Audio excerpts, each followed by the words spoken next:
Pour conclure, nous allons vous prouver si le Coran vient bien de Dieu. Car comme il a été dit, si celui-ci provient de Dieu, il doit contenir des miracles.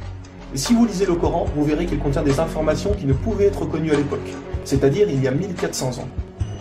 Mohammed était un homme qui vivait en plein milieu du désert d'Arabie, là où la technologie n'existait pas. À cette époque, il n'y avait pas d'électricité, aucun appareil électronique, rien de tout ça. Les gens vivent de la terre, se déplacent en chameau. Personne n'avait inventé ou même pu imaginer les choses telles que les sondes, les scanners, les satellites, etc. Et pourtant, dans le Coran, nous pouvons lire « Sous l'eau, il y a des endroits où il y a de l'eau douce et de l'eau salée. Et entre les deux se trouve une barrière invisible qui empêche les deux eaux de se compénétrer. C'est-à-dire que le sel de l'eau salée ne va pas dans l'eau douce. Ces barrières les empêchent. Les océanologues comme Jacques-Yves Cousteau ont découvert cela récemment grâce aux sous-marins où ils ont pu faire des prélèvements d'eau, etc. Qui, il y a 1400 ans, en plein milieu du désert, pouvait savoir qu'il y a des barrières invisibles dans l'océan? Il est écrit dans le Coran que l'univers est en expansion continuelle, c'est-à-dire que celui-ci ne cesse de grandir. Les étoiles s'éloignent les unes des autres constamment. C'est en 1920, grâce aux appareils très perfectionnés, tels que les télescopes puissants, que nous avons pu savoir que l'univers était en expansion continuelle. Qui, il y a 1400 ans, pouvait connaître cette information? Nous savons aujourd'hui que les montagnes sont comme des piliers et possèdent des racines.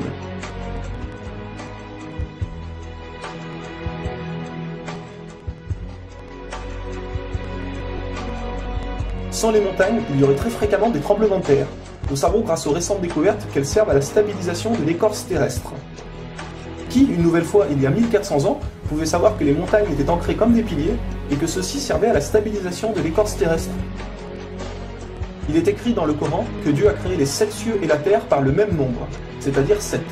Nous connaissons aujourd'hui, grâce aux sondes qui vont sous terre, que la planète possède 7 couches terrestres. Le noyau interne solide, le noyau externe liquide, la couche D, le manteau inférieur, puis le manteau intermédiaire, le manteau supérieur et la lithosphère. Qui, il y a 1400 ans en plein milieu du désert, pouvait savoir que la Terre possédait 7 couches? Il était impossible de connaître cela sans la technologie récente. Il est aussi mentionné que les plantes ont des sexes, mâles et femelles. La découverte de la sexualité des plantes fut réalisée par Rudolf Jacob Comé-Marius entre 1660 et 1720. Le Coran explique étape par étape l'embryologie, c'est-à-dire comment un enfant se développe dans le ventre de sa mère. Le professeur Kate Moore, qui a reçu le prix Nobel au Canada de l'embryologie, a confirmé que cela se passait exactement comme indiqué dans le Coran, et a affirmé que ces faits ne pouvaient être connus il y a 1400 ans, et que par conséquent, ces informations avaient été révélées à Mohammed par Dieu. Un exemple, le Coran explique qu'à un moment, le fœtus a la forme d'une sangsue dans le ventre de sa mère. Et si on regarde les images des scanners, nous nous rendons compte que l'embryon a exactement la forme d'une sangsue et qu'il s'accroche à une paroi du corps comme le fait une sangsue. Le mot le plus adapté pour décrire cela est sangsue. Vous voyez comment les versets coraniques s'accordent parfaitement avec la science d'aujourd'hui? Pour savoir cela, il a fallu attendre l'arrivée de scanners, de caméras, etc. Qui, il y a 1400 ans, pouvait décrire en détail les étapes de l'embryologie? Pour ceux qui pensent que le Coran copie certaines civilisations, il faut savoir que certaines personnes auparavant avaient fait des suppositions et avaient pensé des choses qui se sont révélées vraies, mais ont aussi fait énormément d'erreurs, et que soi-disant le Coran les avait copiées. Donc par exemple, si vous prenez un mauvais élève qui copie sur un bon élève, si le bon élève a 18 sur 20, est-ce que le mauvais élève va avoir 20 sur 20? Non, bien sûr que non, car le mauvais élève aura copié les bonnes comme les mauvaises réponses, donc il aura aussi 18 sur 20. Alors si soi-disant le Coran copie les civilisations ou peu importe, comment se fait-il que le Coran extrait le vrai du faux? De plus que ces quelques civilisations ne faisaient que des suppositions. Or Mohammed affirme être sûr de tout ce qu'il dit. Le Coran contient plus de 500 versets dus à la science, sans aucune erreur ou contradiction. Et la technologie d'aujourd'hui ne vient pas contredire, mais confirmer tous les versets un par un du Coran.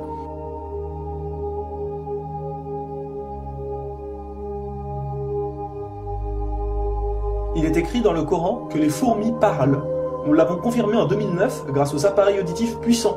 Un homme ne peut entendre ces bruits à l'oreille nue comme ça. Nous savons aujourd'hui que dans la plupart des pays, il est interdit d'avorter au bout de 3 à 4 mois.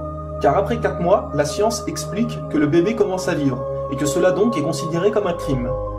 En islam, il est dit que Dieu insuffle l'âme dans le corps du bébé au bout de 120 jours, donc 4 mois. Comme par hasard au même moment que quand la science démontre que c'est à cette période que la vie du fœtus commence. Pour savoir que la vie du bébé commence à 4 mois, il a fallu attendre une nouvelle fois l'arrivée de scanners, IRM, caméras miniatures, etc.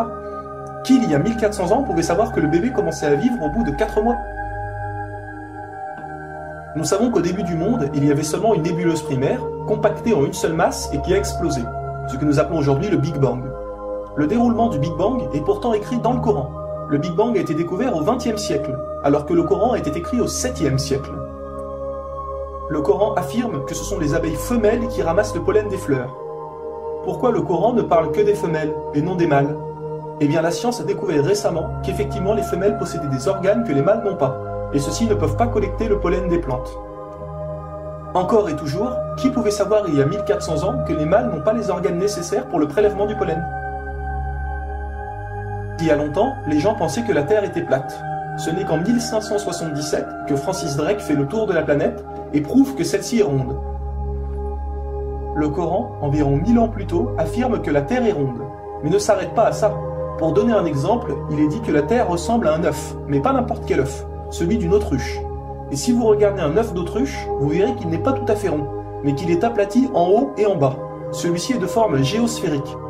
Et nous savons aujourd'hui que la Terre non plus n'est pas tout à fait ronde, mais qu'elle est aplatie au niveau des pôles. Et donc qu'elle est également de forme géosphérique. Qui, il y a 1400 ans, pouvait savoir que la planète Terre était géosphérique? Il a fallu attendre les satellites pour sortir de la Terre pour se rendre compte de cela. Soyons honnêtes, qui, il y a plus d'un millénaire, pouvait faire toutes ces affirmations sans aucune technologie? Rendez-vous compte, à cette époque-là?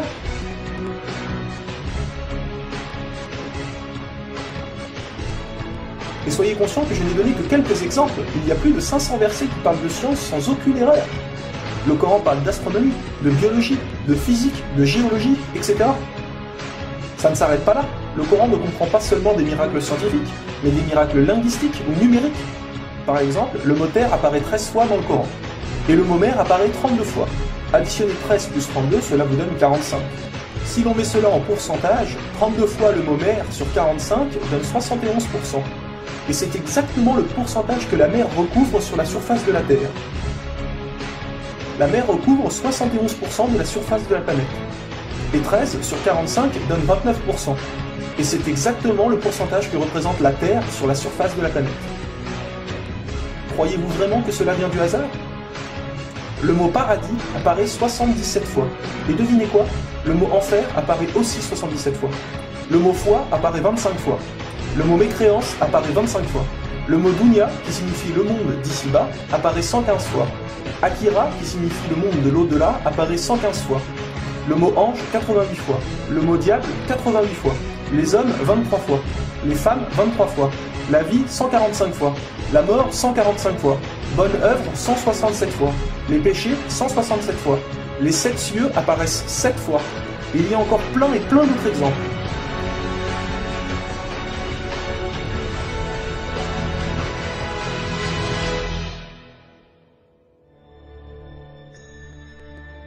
Le Coran est d'une beauté incomparable. Dans la langue originale, c'est-à-dire en arabe, environ la moitié du Coran rime. Le Coran contient des palindromes. Un palindrome est un mot qui veut dire la même chose si on le dit à l'envers. Par exemple, Bob, à l'envers, vous aurez toujours Bob. Ou kayak, à l'envers, vous aurez toujours kayak. Un mot comme ça peut se trouver, mais une phrase entière, cela est quasiment impossible. Ou alors votre phrase ne voudra rien dire. Mais non, le Coran possède des phrases entières en palindrome, et ces versets ont un sens très profond. Le Coran ne possède aucune contradiction ou erreur. Je vais donner un dernier exemple avant de conclure.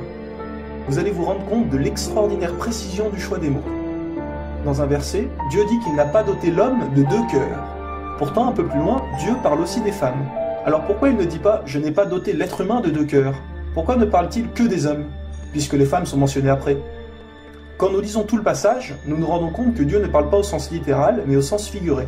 Il explique que l'homme ne peut pas être croyant ou non-croyant, c'est l'un ou l'autre, les deux ne peuvent pas coexister. Ou on a la foi, ou on l'a pas. Mais si nous prenons ce verset au sens littéral, est-ce vrai? Oui, bien sûr, l'homme ne possède qu'un seul cœur. Mais pour les femmes, elles peuvent être enceintes, n'est-ce pas? Et quand elles sont enceintes, combien de cœurs possèdent-elles? Vous vous rendez compte de ça? Si Dieu avait mis l'être humain au lieu du mot homme, un petit malin aurait pu dire « Hé, il y a une contradiction. Si on prend cette phrase au sens littéral, la femme peut avoir 2 cœurs quand elle est enceinte. » Mais non, même au sens littéral, cette critique est impossible.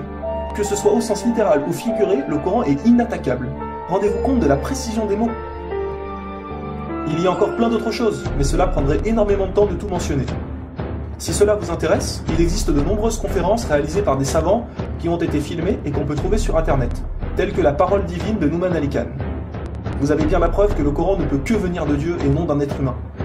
Comment se fait-il que la technologie d'aujourd'hui, la plus développée qui soit, ne puisse créer un seul animal ou plante? Ce que Dieu a créé, nous sommes incapables de le réaliser. Tout ce que nous construisons ne sont rien en réalité face à la nature. Dieu dit dans le Coran, pour ceux qui recherchent des preuves, regardez autour de vous, regardez la nature, l'être humain, l'eau, le soleil. Il y a là des preuves pour ceux qui réfléchissent.